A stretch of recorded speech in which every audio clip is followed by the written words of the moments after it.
Let's explore the AI image generation tool. So this is where you will go ahead and start creating your prompts. And to do that, over on the left-hand side in the user tools, you have AI image generation. Go ahead and select that. And then from there, you'll be greeted by the user interface. Now, before you do anything, I recommend you scroll down on the left-hand side and click reset to defaults. This will reset everything within this interface back to its initial default. And of course, the most noticeable thing or something that you should be super familiar with is this type a prompt bar where you will type your prompt, and we have a default model within the model selection dropdown, which is Dream Sharper version 7. Depending on when you are watching this video, you may have a different default. Prior to Dream Sharper, it was actually Stable Diffusion version 1.5. And then from there, you can have different styles. I'm going to go ahead and keep this on none. And then following on from this, we have a toggle for add negative prompt. Now, in terms of negative prompts, what this basically is asking you is to insert prompts that you definitely do not want in the image. So for example, it could be a particular color. It could be you telling the AI algorithm, try to avoid putting in extra feet, extra hands, but we'll deep dive into negative prompts a bit further down the line. The key here is I want to show you the default settings of Leonardo AI. So I'm going to go ahead and type in a prompt.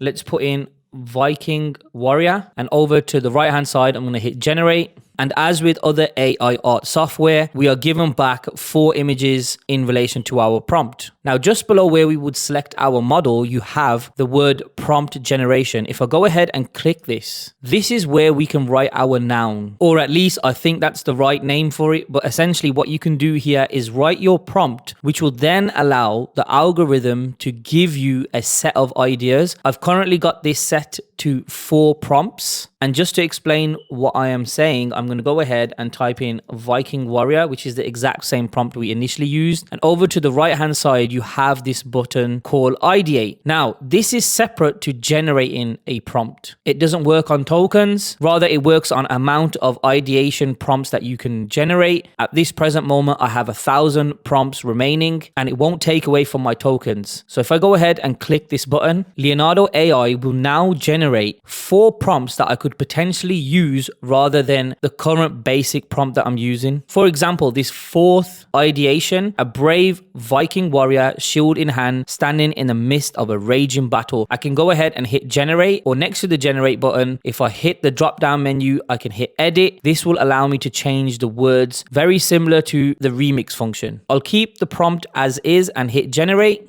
And I now have a set of 4 images related to the ideation prompt I was given by Leonardo AI. Really simple and really basic. But before I close this lesson, I want to go ahead and change the model. Now, in order to do this, I'm going to go over to where the current default model is, which is Dream Sharper version 7. Click the drop down menu, and I'm going to show you Leonardo Diffusion. Again, I'll keep the style to none, and I'll go ahead and hit generate. From here, we can clearly see the difference between the 2 models. Of course, the Dream Sharper model needs a lot more work in terms of negative prompts. Clearly, it finds it difficult to generate faces. However, the Leonardo Diffusion prompt does a much better job and has a unique or different style compared to the default model that we used. Let's go ahead and change the style to Leonardo style and hit generate. The key lesson I'm trying to get across to you is the fact that changing the model, even though your prompt remains the same, can yield very different results. And that's where the beauty of Leonardo's model system comes into play. You can now see between these 8 images, the 4 at the top are very similar to the 4 at the bottom because we're running the same model. However, the ones at the top have what is called Leonardo style, and they genuinely look a lot better.